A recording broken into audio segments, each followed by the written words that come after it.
What's up, guys? Steve Nosentowski here of MGoFish, and today I'm going to be analyzing the Montana Grizzlies. Yes, it's Michigan's first round matchup in the NCAA March Madness, NCAA basketball tournament, whatever you want to call it. Let's go over the Grizzlies to figure out who Michigan's playing. Montana is in the Big Sky Conference. This year they were 26-7 with a 16-2 conference record. They were regular season and tournament champions in the Big Sky Conference. They won the championship game against the number 3 seeded Eastern Washington by a score of 82-65. It wasn't close. I watched it, so you didn't have to. We'll get to that in a little bit. They've shown an ability all year to obliterate really bad teams. Haven't really shown up against quality or mediocre teams. Let's get right into their lineup. Relatively short. They don't have any guys that they play over 6'8". They have two dangerous dudes right up front. They're two guards. Their point guard, Ahmad Rory, takes 27% of the Grizzlies' shots. High usage guy, commits a lot of turnovers. He doesn't really drive the ball very often. He can create his own shot, but he isn't very athletic. He doesn't drive to the basket all too much. Their shooting guard,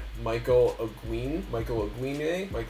I could have just listened to the game before doing this, but takes care of the basketball. He's easily Montana's most efficient player. Also high usage. Doesn't turn the ball over a whole lot. Both have the ability to create their own shot, and they do so at a high rate. Their three-man, Bobby Moorhead. He's a 6'8" wing type dude.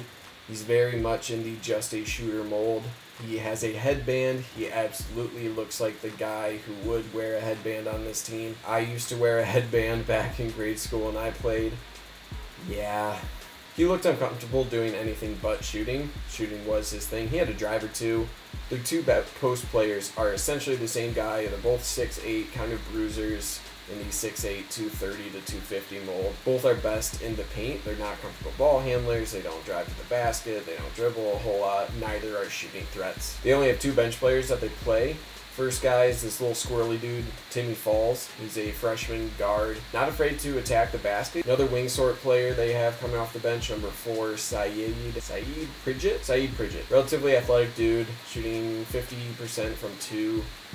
With a lot of turnovers. Let's jump into the game. Don't watch it. It was not fun watching it. Eastern Washington got to the championship because of this dude. Bogdan Bliznik is the Big Sky Conference MVP. Dude is a 6'8" wing version of Mo Wagner if Mo Wagner were in the Big Sky. He averaged 33 points per game on 77% shooting in the first two games before the final against Montana. Montana held him to 15 points, 6 turnovers. Not a good game for him. So start watching the film.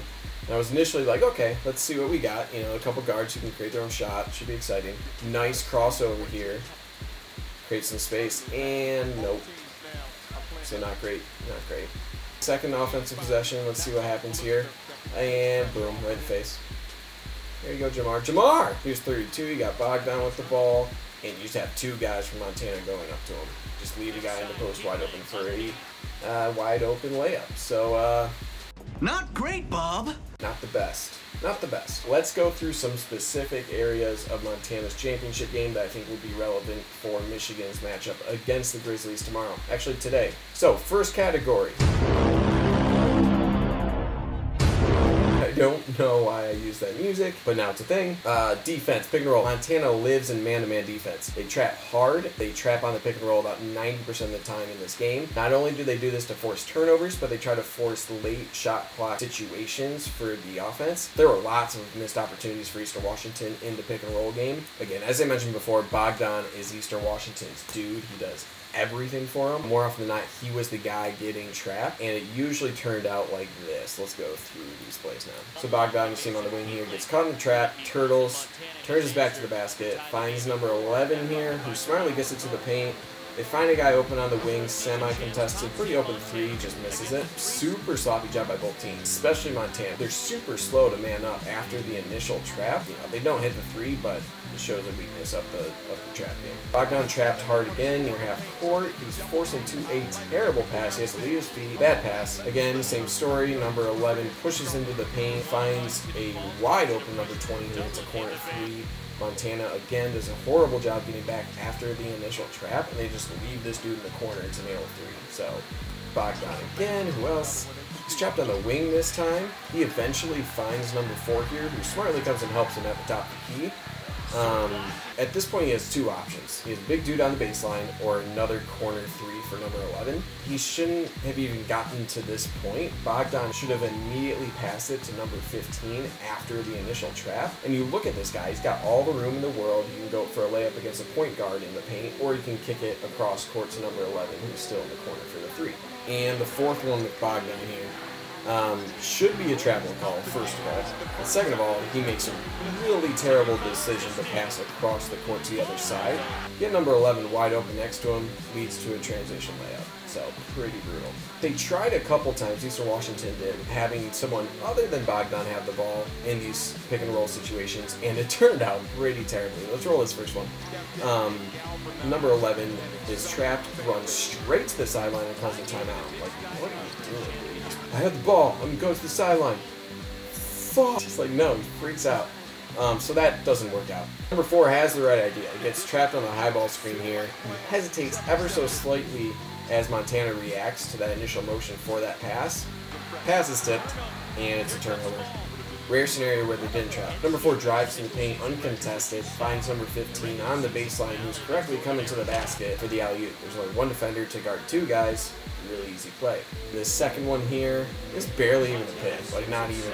Number 11 strolls into the paint, and he eventually decides to just do a floater in the lane. I think the guy in the corner should have came towards the basket for another alley-oop or maybe a quick bounce pass layup. In both cases, the Eastern Washington player with the ball just had all the room in the world to operate. This one, it didn't work out, but he had plenty of space and a relatively good, easy look. So eventually in the second half, Eastern Washington got a little better. And sometimes they would still just lose their goddamn minds. Let's look at 2 of these. So this first one, the start to understand of immediately passing out of the screen. Notice how immediately number 14, after setting the pick, Bogdan correctly gets him the ball, and he knows immediately to look at one of the wings. Defense collapses around him, and he kicks it out to the wing for a wide open 3. And this final pick and roll play shows the contrast between doing it the right way and the wrong way. So this first time right here, he's just not looking for the ball. He just goes up and posts up at the top of the key. Gets the ball back, calls back up the screen. Goes set a pick, immediately stops. Notice how there's 2 players for Montana now guarding Bogdan. Bogdan has a lot of room to pass to number 14 immediately. Does so, he immediately looks at their shooter, number 2 on the wing, who again misses a 3 because that's who they are. This is how you beat it. They weren't hitting their 3s. It happened. Okay, let's shift to one-on-one. Montana was usually pretty good here. Bogdan was doing a lot of this. Moorhead was usually guarding Bogdan. That's good defense. He's going straight up on that. I don't know what else you can expect him to do there. Tough shot by Bogdan on a fadeaway. Moorhead does a good job staying in front of him. These next 3 are just dudes nailing contested 3s. What are his feet on that shot? And then the Lieutenant again just pulling up. So, I mean, they don't have a whole lot of room to hit those shots. They're just hitting shots. Then you have Bogdan just doing Bogdan things. I mean, he's driving in, he's spinning, he's pulling off nice fakes here, a fadeaway jumper. I don't know what else to say about this guy. He's taking some really shaky shots. I don't know what that shot is by number 10. You're not Bogdan, dude. You're not Bogdan. But anyway, overall, Bogdan is just usually forcing his way in. And then this is the first time I saw Bogdan win in hero mode, and Montana actually helped out. Next section, drive and kick. Drive and kick. 3 plays here that Eastern Washington converted. Montana was extremely weak on helping / getting to the corner 3s. All 3 of these plays show something I think Michigan can exploit. Okay, offense. Good offense, 3-pointers. Give me that headband. Headband, dude, man. Here's Moorhead. He has quick release. All right, that's the first thing. He shoots overall as a team, they shoot 34% as a season. Moorhead is right about at that at 35%. He has quick release, though. He took a lot of them. He took 9 threes, he shot 33%. Not bad. But overall as a team, they were 9 of 18. Came from Moorhead and their 2 guards. Almost all were exploiting the room that Eastern Washington was giving them in the zone that Eastern Washington was playing. Obviously, Michigan doesn't play a zone all too frequently, and I wouldn't expect them to against a team they athletically overmatch. Some were nice driving kicks, as you can see here, but overall, I don't see any issue for Michigan being able to defend these. These aren't like super contested. They're just doing a good job attacking the zone and kicking to the open guy. Drives to the basket. They don't don't do a whole lot of this. Their two guys off the bench are actually the guys who do it the most. Timmy Falls, a little shrimpy guy, he takes it to the basket a couple times. And then number 4, Sahid Pridgett, is also a pretty athletic guy who can get to the basket as well. These that I'm showing is literally all there was in like drives to the basket, so don't expect it a whole lot, but this is what they got. All right, they're bread and butter, man. Pull up jumpers, pull up J's. Here we go. Their guards love this shit, man. This first one, nice turnaround jumper by O'Queen. And then, holy shit. Only thing better than this play, number of angles that they have of this play, and the announcers' continued reaction of just freaking out. Here, Roxy. Oh my goodness, that's just not fair. Here's a stop, a pop. What? Oh my goodness. Rory doesn't take the highest percentage shots, but he has a good looking shot. This last one here, they also show the ability of their big guys to shoot from the elbow. This was literally one of the only times they did it, but in the post, watch the baby hook. That's all they got. Baby hook. These are like the only 3 post shots that I saw all game. And baby hook 1. Here's the other big man. It looks like a clone. Baby hook 2. Get Saeed in there on the action, and all 3 baby hooks. Okay, finally, turnovers.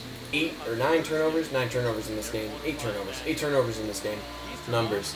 And they were always bad passes. Eastern Washington didn't really force any of them. They were in the post. They don't know how to pass to other people in the post. And then this last play. I don't have a category for this, but Timmy Boy here channeled his inner white chocolate, Jason Williams, and the dude he passed it to did nothing with it. I get it, late in the game, burn clock, but, I mean, come on. When a guy passes you with a little showtime pass behind the back, you gotta go up and like posterize a guy or like throw your headband at someone, I don't know.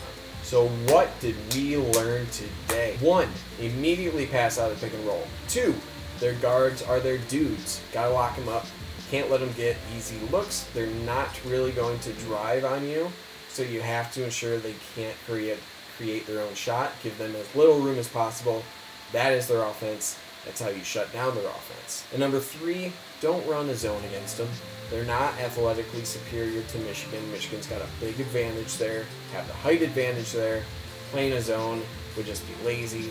You have all the advantages to play man-to-man since they're a very ISO-heavy, kind of create-your-own-shot, sort of guard-heavy offense.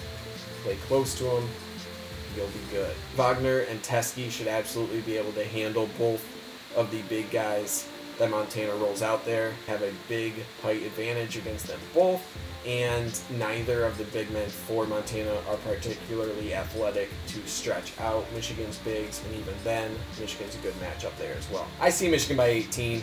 I see no reason why it couldn't be more. A couple reasons why it could be less would be excellent shooting, if Xavier Simpson gets into foul trouble, or O'Queen just goes ham. That's it. This video was too long.